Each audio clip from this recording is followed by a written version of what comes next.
you everyone for coming to the first ETRO University course. So we've talked about this for a while. I think probably Dan and I, and we're talking about this for a year or so, about having little mini, info sessions, courses to talk about, opportunities for learning, and really build out a really good set of courses that we'll record and can be used in the future. The purpose of this is to just highlight things that, we've learned, highlight things that people are subject matter experts on. And so Karina is going to send out kind of there's a whole deck of these courses coming out that'll be, I think Dan's doing the next one. But what we would like to do, and Karina's going to ask, is like, what do you guys want to hear about? And some of these might be slightly longer. We might bring a speaker in, someone from the outside. Some of these might be something that, Lucy's going to teach a class, or Shane, or Abdullah. And so we want to have input from kind of every spectrum of the company, and in helping others kind of share some, lesson learns or ideas or ways of doing your job better. So anyways, there's a bunch more information coming out, and we're going to try to do these. I don't know if it's every Wednesday or every other Wednesday. I can't remember exactly the sequence, but we're going to try to do this. And the more participation we get, the better. Like I said, we will record all these sessions, and so you will be able to watch them after. But at the end of every session, we'll do a couple minutes of Q&A, and the whole purpose is to just get lots of good information in your heads. And as always, if something that we talk about today, want to chat more about, or get some examples, or sit down with someone who's done some of these, implemented some of these strategies, all of our doors are always open. So the purpose of this is learning, growing, and doing that together. So I'm going to share my screen.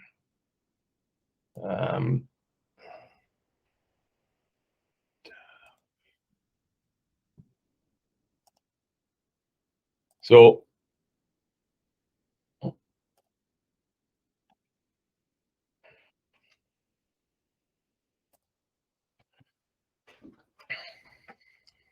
everyone sees my screen? Thumbs up. All right. So everyone who works in the construction industry today, not only ETRO, but every other contractor, subcontractor, vendor, supplier, is struggling with hitting dates on site. Everyone. So if you're struggling, it's not just you. And that struggle has gone on since I started in this industry 20 years ago. And so what I wanted to touch on today was, what we can do, what little things we can do as project managers, coordinators, superintendents, foremen, construction safety officers, laborers. It doesn't really matter what position you're in. You can add value in creating accountability on site. And accountability is two-directional. It's we are accountable to others, and others are accountable to us. And really creating a culture of accountability is something that I want to continue to grow in this business, and have all of our teams really striving to be accountable to those around them. The simplest example is if we say something is going to be ready for a trade, we tell them to be there on Tuesday. Come hell or high water, we need to be there. So that when we tell the trade the next week to be done by a certain day, come hell or high water, they will achieve that date. And that means if they have to put the overtime in or add the extra crew, but that date, that single day, means so much in the grand scheme of a 100-day project or a 500-day project. Every single day costs us money, or can earn us money, creates reputations, and really solidifies our reputation as a premier builder in the city. So really, why is it important? ETRO's reputation with clients. If we're always late, if we can't hit a date, eventually clients are going to move on to another option. And so in my career, and up to in jobs that I was responsible for, I wasn't on time every time, but we fought like heck to get there, and we pushed and we begged, bored, and stole to achieve the date and put in those hours and did that work. And so that's what's created this reputation for our companies. That's what we've always shown we do, and we continue to do that. But it's really one of the primary reasons. The second is, if we're on time, our trade partners make money, they're successful, they're able to move on to the next job. And that's just as important as our clients, because if we have a core group of trades who want to work with us because we're organized, well planned, we communicate well, we've got smart, exceptional people on site, we're going to get the best pricing and we're going to get the best crews. We start to slide and not to be accountable on site, and our sites start to slip. Well, we lose that, and then what do we get? We get third string trades. And all of you here on this call have been on a project with a third string trade, and it's absolutely no fun. From a business perspective, in order for us to operate and thrive as a business, we need to make money, and so that's no secret. Every day a job is late that we cannot claim to the client, it'll cost between $2,000 and $10,000 a day. And that just comes out of the income that pays for overhead, pays for all the programs we have, pays for all the stuff that we do. And so it's really important as a company to be hitting dates and be accountable. And that accountability starts right at estimating. It starts right at the business development phase. But from a project perspective, really create that accountability. And then, the last piece of it is just staff and resource planning. If your projects are late, that means the next project we're supposed to put you on, or we had planned to put you on, you can't get to. If you're 6 months late and your project was supposed to start, that means we have to find an interim strategy, which is not an efficient way of running a job. And so for us, and that comes not only down to PMs and supers, but laborers and carpenters, foremen, we really need to be able to plan. And so it's a struggle for those in the office who do plan resources, Herb, Dan, Craig. When we're late and we're not accountable, it just messes with all of our plans and creates a really awkward environment. And there's some sites right now that are going through that. We're pulling guys in and out just because of projects that weren't able to finish on time. So that's really why it's important, and how it affects not only our external reputation, our reputation with our clients, but also just how do we operate a successful business. So what I want to talk about today is stuff that I know lots of people are doing and things that are working, but I want to just reiterate them and how we can create a culture of accountability on our sites. And talk about how we're running some of the tasks that we're running, and are we doing it efficiently? Are we communicating the outcome well enough to all of our partners? I believe we can do better in all of them and on every site. So pool planning, I know most sites are doing pool planning. I believe that most of those sites are not pool planning properly, and we'll get into that. And I believe that pool planning is our opportunity to create accountability. That's why it's there. It's on the board. It's there. We understand. We can share. We can collaborate. We can communicate. But the minute that we don't achieve a milestone because we're either not doing something ourselves and getting an area turned over, or allowing a trade to not complete their work on time, we've lost all of the impact that pool planning can have. We've lost, right? And so again, it comes back down to that project level, foreman level accountability. EMT has been a great tool to show kind of where things are at, and what we realize is like most of our projects are sliding behind, and the trend is that they're all sliding behind slightly. So there's either two reasons that is.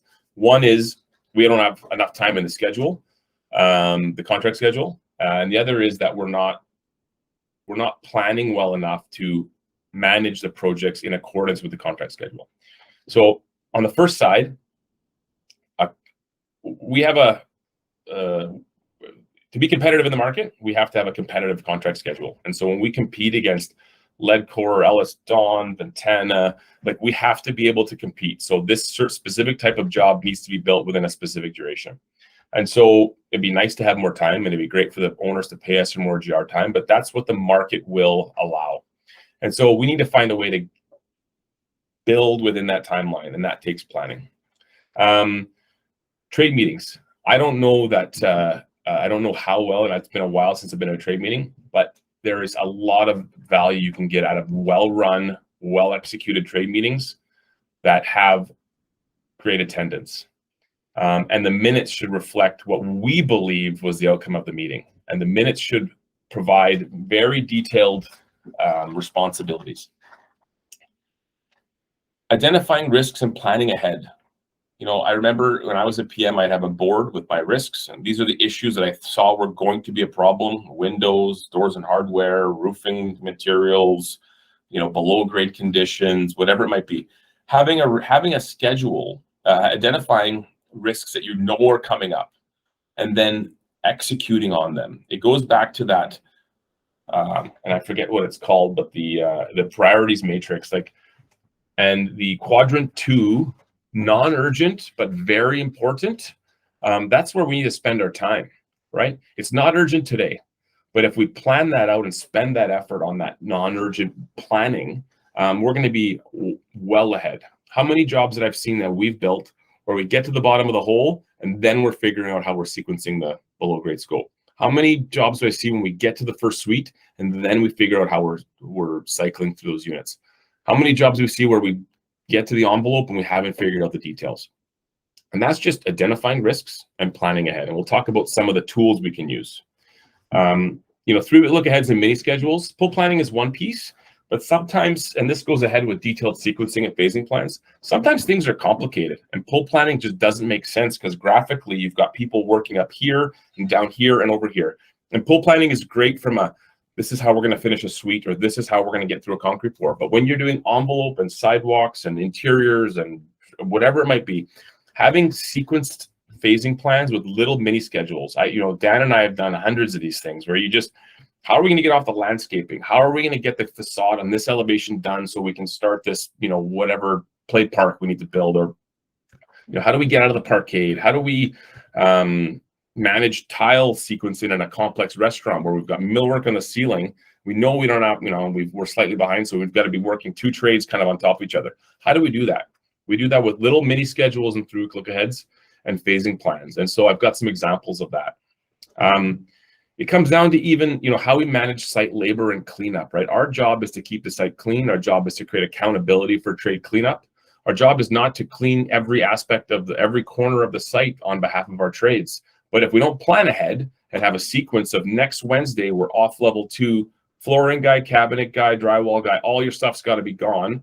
We do a sweep, they're not done, then we start spending money cleaning on their behalf. But setting those, and that kind of stuff should be in your pull planning schedules. It should be on your mini schedules. When you want the parkade cleaned, a month and a half ahead of time, we start talking about that. We start talking about what zones people can be in, create a phasing plan, little boxes that show where trades can store their material so that we can get out of P3, out of P2, and then be left with, have them do the work, have them do the cleanup. Because what ends up happening, we don't plan, we don't communicate, nobody knows what the strategy is. We end up waiting 6 weeks and then bringing in 16 laborers to clean up arcade on behalf of the trades because now they're at full tilt to occupancy or full tilt to completion. Another thing that helps with accountability is truly understanding the project complexity and the details. Like as a PM, as a super, as a coordinator, you need, not that you need to know it's A940 and it's detail 7, but you need to know the transition details from finish to finish. You need to understand the trade scopes as well as they do. Not so much their own scope, but their interface with others. If you don't know the details, you can't plan a schedule. You can't create accountability if you don't know that there's a millwork scope that has to go before the stone scope, before the glass scope. If you don't understand that complexity and you don't understand the details, it's very difficult to plan. The other part is, you know, when to ask for help. Immediately. You're not getting what you want. You're having a trouble with the trade. You're banging your head against the wall. There's a lot of very smart, a lot of very experienced people here that have great connection in the industry. I would say that 70% of the trades that work on our sites, I know personally. Dan knows personally. Craig knows personally. You know personally. And we can use those personal relationships to leverage, to get them back. I just heard a conversation a couple days ago. Oh, the landscape contractor needs to leave because he's got to go to another job for a week. And I was flabbergasted. I've never heard such a thing before.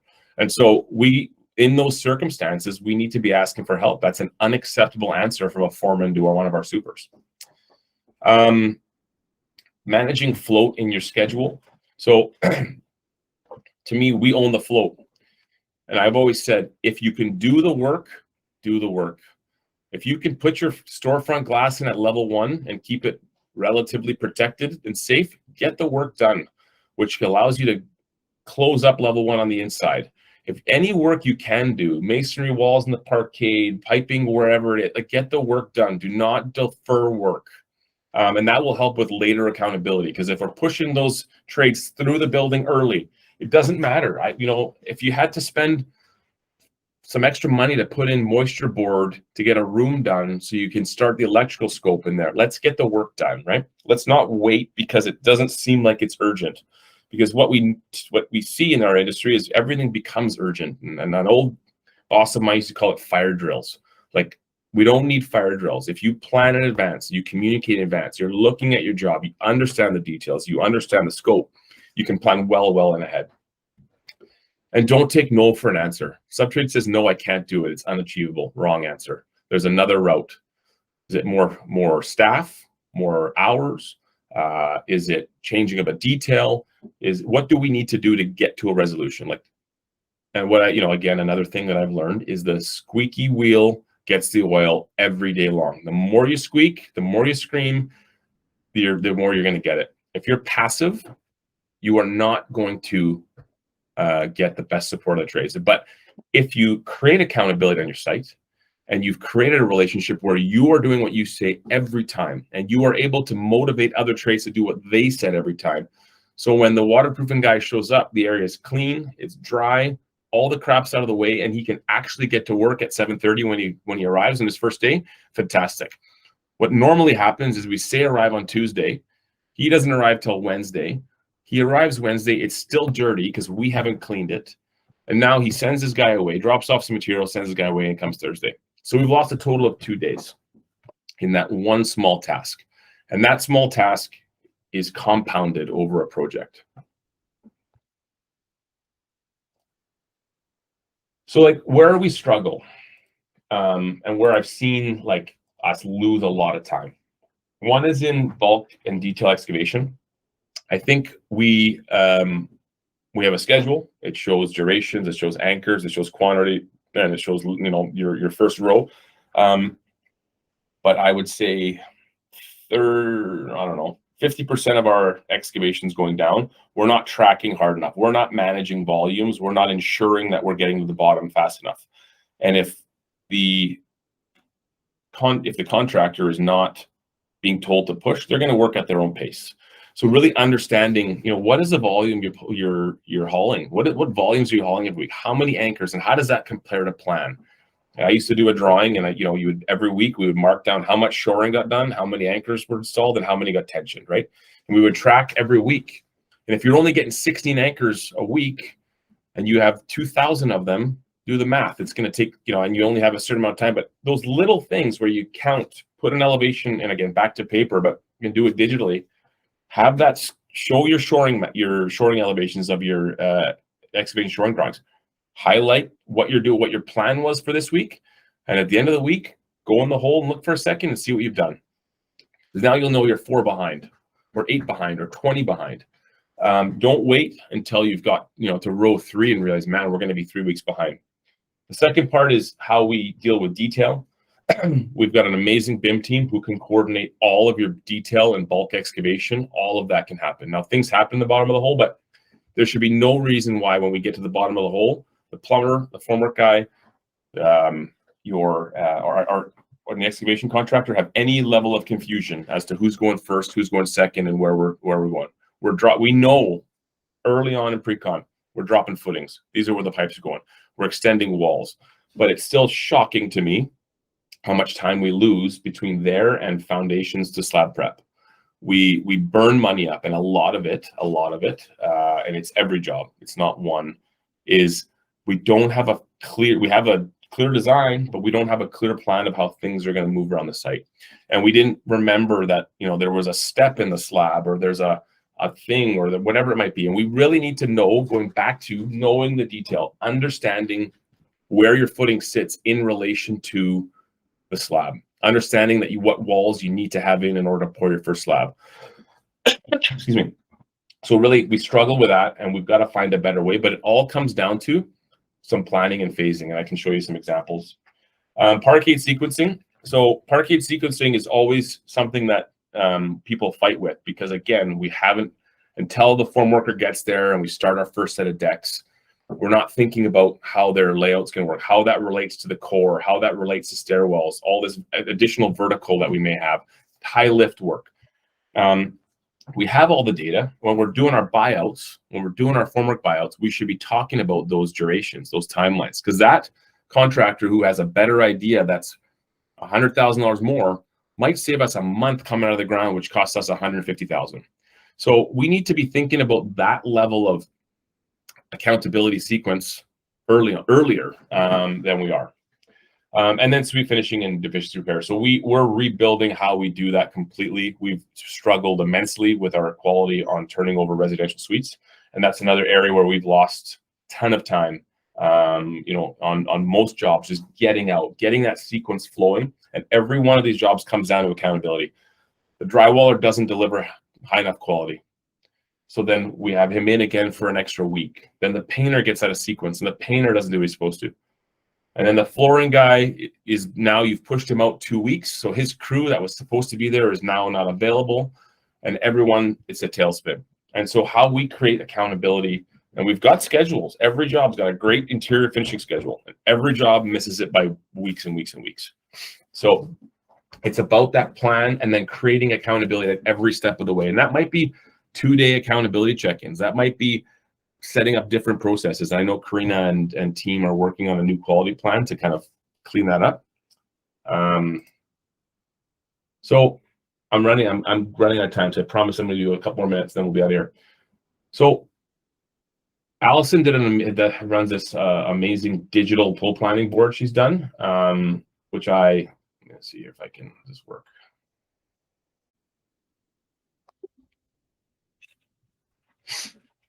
So she's turned their paper and sticky pull plan into in a digital format, and I forget the name of the software, but she will share it after the meeting. What I find that we're doing, and I'm going to use as an example, is we go into a pull planning session and say, hey, we're starting today. Oops. Oh, sorry. We're starting today, and we're moving this here. And then I'm just moving things for the sake of moving things. And then we're going to give another day, and then you're going to go next, and then I need 5 days for my work. I'm not working the stat because... And so this is the opposite of how a pull plan should work. A pull plan should work that we need to be done washroom shafts on next Friday in order for the next sequence of work to go. And then we work backwards. We work backwards with the trades. And if a trade says, I need 5 days, and at the end of the day, you end up with your date being before today, well, obviously that doesn't work. And so we need to drive ownership of the pull planning to achieve the milestone date that we set that's in our contract. So pull planning is, yes, it's an iterative, it's a collaborative process, but we all have to have the same target, and the same target is the end date for whatever that task may be. And so I challenge each of you, when you're doing your pull planning with the trades, is not to start today. And because that's just a schedule, that's just basically filling in, schedule dates. What I challenge you to do is find a way to be creative collectively. And what that might mean in a lot of cases is that this happens, which is totally normal in what we do. And overlap of other scopes are going to overlap others. But at the end of the day, we can get to this key date at the bottom. So what I'd like to make sure that all teams are doing in their pull planning, and again, you're going to get pushback. And if a trade really needs 3 days, we understand it. But if that is a critical date that you've committed to someone whether it be the owner to have his, I don't know, I'm going to use owner's mock-up suite done, and we're running behind. How do we get there? This is what pool planning is for, to create that accountability from the date we promise someone something and work back to today. And so, again, that's something that I think we're doing in the opposite manner. We're just saying, oh, you need 3, you need 5, you need 9, you need 11, you need 12. Okay, and we're here. And now that date relating to our contract schedule is a week and a half out. And that's not acceptable. So, and once this is up, and once we've issued it, and once we've shared it, there's no reason why the people that are in that room who were accountable and put their name forward saying we can do this, don't achieve it. And the minute that they don't is when we need to start writing letters and start elevating the conversation. I'm going back to my other sheet here. I'm almost done, I promise.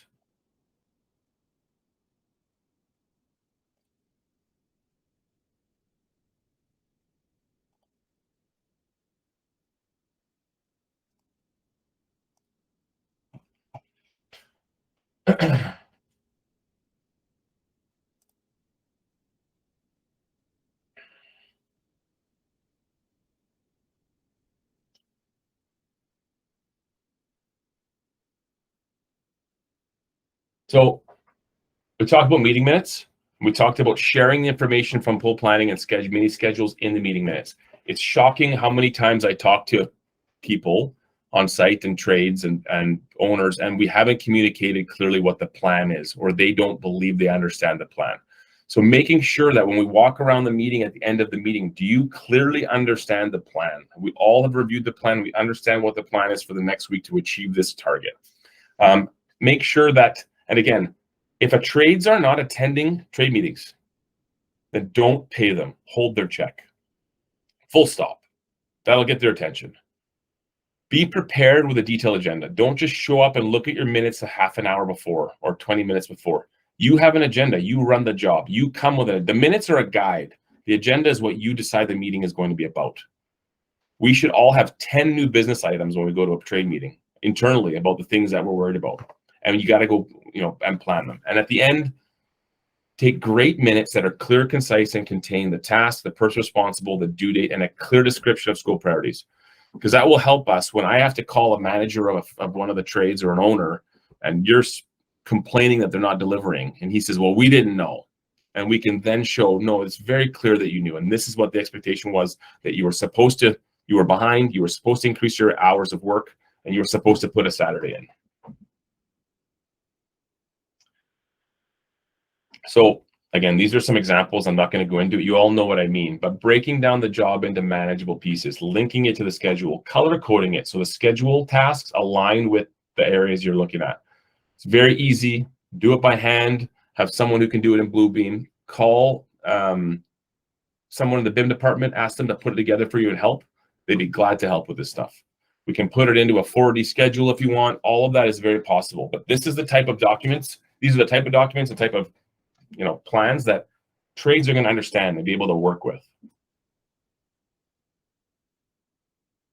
So at the end of the day, communication is key. The trades need to understand the plan, and you need to really spoon feed it to them, and you really need to make sure it's clear. It should be on your trailer wall on the on the whiteboard. It should be clear. The minutes should be great, and everyone should be focused on the same path forward. Utilize the contract. The trades aren't performing. You know what to do. There's letters we can write. We can withhold payment. We can do all sorts of things. But really, I hope that we can use accountability as like a focal point for our sites and talk about it openly at the trade meetings. Like, how are we going to create a culture of accountability on our sites? And maybe that's a new topic for our meeting minutes, but how do we create that culture so that I do what you need me to do and you're doing what I need you to do consistently, and measure it? Leverage deep trade relationships. Again, we're trying to shorten our trade list and just stick with the people that we know. But again, a lot of these guys, whether could be the Aligns or the New Ways or the whoever it might be, the trades that we're working with, we can leverage those and we've given them a lot of work, and we work together closely. So let's make sure we're pushing them and creating that accountability and talking about accountability. Engage with us earlier. If you're struggling with a trade, don't wait till it's too late. The first time you see it's not happening right, let's talk about it. We've learned a lot in the last year on what we should have done and ought to have done. You know, you give the guy the first shot, the second time, the third time he's gone. And that's something that we really need to focus on and to protect ourselves and to show the other trades that we are focused on accountability. And then do what we say. If we say we're going to have something done for a trade, I expect that every ETRO person in the company will have it ready for them. Come hell or high water, it will be done, because that's where it all starts. If we can't do what we say, why would we expect them to do what they say? So that is the end of my presentation. I apologize that it took longer than the planned 30 minutes, but open for questions if anyone has any. Otherwise, you can send me a note, and I'm happy to respond.